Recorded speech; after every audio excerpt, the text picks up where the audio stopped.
Pre మార్కెట్‌కి సంబంధించిన ప్రధాన అంశాలు చర్చించుకుందాం. ముందుగా మిత్రులందరికీ స్వాగతం. ఈరోజు సెప్టెంబర్ 5వ తారీఖు శుక్రవారం. ముందుగా ఏడీఆర్ సెంటిమెంట్ ఎలా ఉందనేది పరిశీలన చేసినట్లయితే Wipro, Infosys, doctor Reddy's labs ADRs నెగిటివ్‌లో క్లోజ్ అవ్వగా HDFC bank, ICICI bank ADRs slight గ్రీన్‌లో క్లోజ్ అయినాయి. మొత్తం మీద ఏడీఆర్స్ నుంచి మిక్స్డ్ సంకేతాలు అనేది కనిపిస్తూ ఉన్నాయి. ఐటీ సెక్టార్లో కొద్దిగా ప్రెషర్ ఉంది. At the same time banking సెక్టార్లో కొద్దిగా బిల్లిష్ సెంటిమెంట్ అనేది కనిపిస్తూ ఉంది ఏడీఆర్స్ ప్రకారం. ఇక ఇండియన్ ఇండిసెస్ నిన్నటి రోజున ఏ విధంగా పర్ఫామ్ చేసినాయి అనేది పరిశీలన చేసినట్లయితే Nifty, PSU bank, energy, IT sector under ప్రెషర్లోకి వెళ్ళిపోగా టాప్ గెయినర్స్లో ఆటో, ఫైనాన్షియల్ సర్వీసెస్, ఎఫ్ఎంసీజీ అనేది కనిపిస్తుంది. మొత్తం మీద 60% పైన ఇండియన్ ఇండిసెస్ అయితే నిన్నటి రోజున నెగిటివ్గా క్లోజ్ అయ్యాయి. ఇక గ్లోబల్గా మార్కెట్స్ ఎలా ఉన్నాయి అనేది పరిశీలన చేసినట్లయితే ప్రస్తుతానికి చూడగానే కొద్దిగా గ్రీన్లో కనిపిస్తూ ఉన్నాయి. హాంకాంగ్కి సంబంధించిన ఫీచర్స్ స్లైట్ నెగిటివ్గా ట్రేడ్ అవుతుంది. లండన్ సెషన్ నెగిటివ్లో ఉంది. ఇక వాటిని మినహాయించి చైనా కానీ, France, US markets and German, Europe, Russia, South Korea, Asia market, Japan అన్నీ కూడా గ్రీన్లో ఉన్నాయి. బట్ అగ్రెసివ్ గ్రీన్ అయితే కనిపించట్లేదు. బట్ స్టిల్ గ్రీన్లో ట్రేడ్ అవుతూ ఉన్నాయి. మొత్తం మీద గ్లోబల్ మార్కెట్స్లో కొద్దిగా పాజిటివ్ సెంటిమెంట్ అనేది కనిపిస్తూ ఉంది. ఇక యూఎస్కి సంబంధించిన టాప్ 30 కంపెనీస్ నిన్నటి రోజున ఏ విధంగా పర్ఫామ్ చేసినాయి అనేది పరిశీలన చేసినట్టయితే సేల్స్ ఫోర్స్, అమెజాన్, కోకోకోలా అనేది టాప్ లూజర్స్గా క్లోజ్ అవగా Amazon.com, ఇంటెల్, గోల్డ్మెన్ సాక్స్, 3M అనేది టాప్ గెయినర్స్గా క్లోజ్ అయిన విధానంలో చాలా స్ట్రెంత్ అనేది కనిపిస్తుంది. మొత్తం మీద 80% పైన యూఎస్కు సంబంధించిన స్టాక్స్ అయితే పాజిటివ్గా ట్రేడ్ అయ్యాయి. గ్లోబల్గా ఎకనామిక్ క్యాలెండర్ అనేది పరిశీలన చేసినట్టయితే నిన్నటి రోజున ADP non farm employment data అనేది రిలీజ్ అయింది. సో నెగిటివ్గా ఉంది. మొట్టమొదటిసారి నిరుద్యోగ భృతికి అప్లై చేసుకునే వారి సంఖ్య ఎక్స్పెక్ట్ చేసిన దానికంటే స్లైట్గా ఇంక్రీజ్ అయింది. అందుకని రెడ్ కలర్లో ఉంది. ఇక S&P గ్లోబల్ వాళ్ళు సర్వీసెస్ PMI డేటా అనేది రిలీజ్ చేశారు. సో సర్వీసెస్కి కొద్దిగా డిమాండ్ తగ్గిందని చెప్పేసి ఇది డేటా చెప్తుంది. ఇక నాన్ మ్యానుఫ్యాక్చరింగ్ అయితే స్లైట్ డిమాండ్ అనేది ఇంక్రీజ్ అయింది. నాన్ మ్యానుఫ్యాక్చరింగ్ ప్రైసెస్ కూడా అంత ఆశాజనకంగా లేవు. ఇక క్రూడ్ ఆయిల్ ఇన్వెంటరీస్ అయితే పెరిగాయి. సో ఓవర్ సప్లై కాబట్టి సో ఇక్కడ నెగిటివ్ అనేది చూపిస్తూ ఉంది. ఈరోజు విషయానికి వచ్చేసరికి యూఎస్కు సంబంధించిన యావరేజ్ అవర్లీ ఎర్నింగ్స్ ఎంత అనేది డేటా రిలీజ్ అవుతుంది. దాని తర్వాత నాన్ ఫామ్ పేరోల్స్ డేటా అనేది రిలీజ్ అవుతుంది. అన్ఎంప్లాయ్మెంట్ రేట్ అనే డేటా కూడా రిలీజ్ అవుతుంది. ఇది very important data.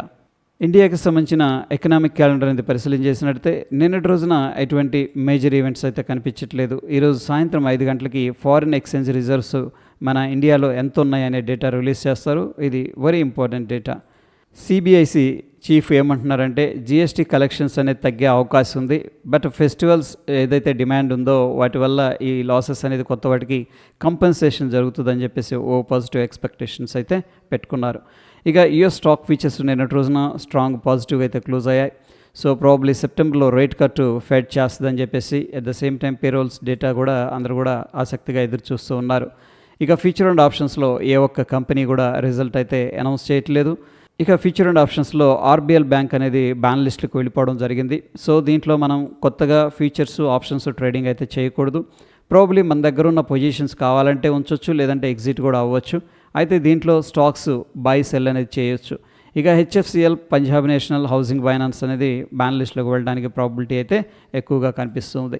Nifty heat map అనేది మనం పరిశీలన చేసినట్టయితే M&M, Bajaj finance, Britannia, Bajaj Finserv, Apollo hospitals, Nestlé India నిన్నటి రోజున టాప్ గెయినర్స్గా క్లోజ్ అయ్యాయి.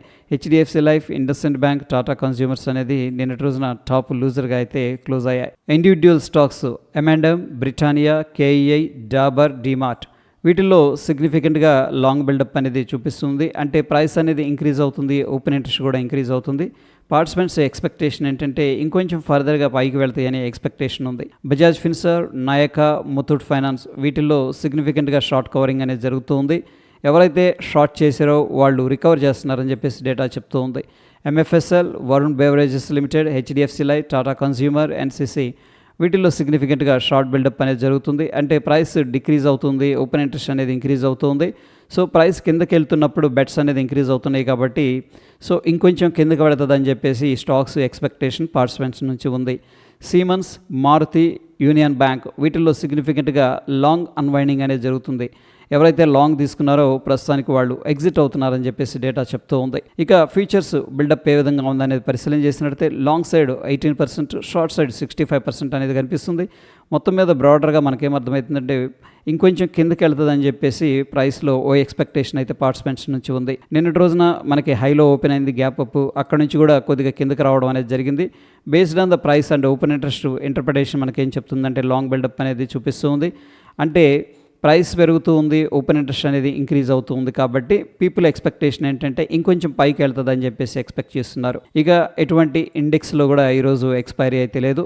పార్టిసిపెంట్ వాయిస్ డేటా అనేది మనం పరిశీలన చేసినట్లయితే ఎఫ్ఐఎస్ ఇండెక్స్ ఫీచర్స్ ద్వారా బేరిష్గా ఉన్నారు, ఇండెక్స్ ఆప్షన్స్ ద్వారా బేరిష్గా ఉన్నారు, స్టాక్స్లో కూడా సెల్లింగ్ అనేది చేస్తూ ఉన్నారు. ఇక ప్రొపరేటర్ వచ్చేసరికి ఇండెక్స్ ఫీచర్స్లో స్లైట్ బుల్లిష్గా ఉన్నారు, ఇండెక్స్ ఆప్షన్స్ ద్వారా బేరిష్గా ఉన్నారు.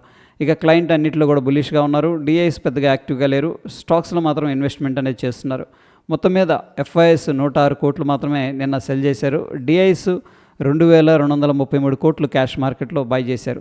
సో ఎఫ్ఐఎస్ సెల్లింగ్ చేస్తూ మార్కెట్ని డ్రాగ్ చేస్తూ ఉండగా డిఐస్ బై చేస్తూ మార్కెట్కి అయితే సపోర్ట్ చేస్తూ ఉన్నారు. ఇక ఇండియా విక్స్ అనేది మనం పరిశీలన చేసినట్టయితే నిన్నటి రోజున 0.71% అనేది డ్రాప్ అయింది. ప్రస్తుతానికి ఇండియన్ మార్కెట్స్ స్టేబుల్గా ఉన్నాయని చెప్పేసి ఇండియా విక్స్ చెప్తుంది. ఇక డాలర్ ఇండెక్స్ అనేది మనం పరిశీలన చేసినట్టయితే ప్రస్తుతానికి ఒక బేస్ అనేది క్రియేట్ అవుతుంది, ఇక్కడ సపోర్ట్ తీసుకుంటూ ఉంది. ఇక Dow Jones industrial average futures అనేది మనం పరిశీలన చేసినట్టయితే నిన్నటి రోజు అయితే స్ట్రాంగ్ బుల్లిష్గా క్లోజ్ అయింది. ఈరోజు 11 పాయింట్లు బుల్లిష్గా ట్రేడ్ అవుతుంది. నిఫ్టీ అనేది మనం పరిశీలన చేసినట్టయితే నిన్నటి రోజున హయ్యర్ లెవెల్లో ఓపెన్ అవడం వల్ల చాలామంది ప్రాఫిట్ బుకింగ్ అనేది చేసుకున్నారు. ఎనీహౌ ఈ లెవెల్ దగ్గర సపోర్ట్ అయితే తీసుకుంది. ప్రస్తుతానికి మనం వాచ్ చేయాల్సిన క్రిటికల్ సపోర్ట్స్ 24,700, ఆ లెవెల్ బ్రేక్అవుట్ అయితే 24,600 అనేది డౌన్ సైడ్ మనం వాచ్ చేయాలి. ఇమీడియట్గా ఉన్న రెసిస్టెన్స్ 24,825, దాని తర్వాత 892 అనేది కనిపిస్తూ ఉంది. సెన్సెక్స్ విషయానికి వచ్చేసరికి ఇమీడియట్గా ఉన్న స్ట్రాంగ్ సపోర్టు 80,489, ఇమీడియట్గా ఉన్న రెసిస్టెన్స్ 81,140. బ్యాంక్ నిఫ్టీ విషయానికి వచ్చేసరికి ఇమీడియట్గా ఉన్న స్ట్రాంగ్ సపోర్టు 53,919, ఇమీడియట్ రెసిస్టెన్స్ 54,407 అనేది కనిపిస్తుంది. ఇక గిఫ్ట్ నిఫ్టీ అనేది నిన్నటి రోజున హైలో పైకి వెళ్ళింది, ఇక్కడ క్లోజ్ అయింది. ఈరోజు స్లైట్గా గ్యాప్ అప్ అనేది జరిగింది. ఓపెన్ అయిన దగ్గర నుంచి కొద్దిగా సెల్లింగ్ అనేది జరుగుతుంది. ఎనీహౌ స్లైట్ గ్యాప్ అప్ అయింది. మనం చూస్తున్న సమయానికి 60 పాయింట్లు పాజిటివ్గా ఉంది. నంబర్ వచ్చేసరికి 24,883 దగ్గర గిఫ్ట్ నిఫ్టీ ఫ్యూచర్ అనేది ట్రేడ్ అవుతుంది. మన నిఫ్టీ ఫ్యూచర్ 24,827 దగ్గర క్లోజ్ అయింది.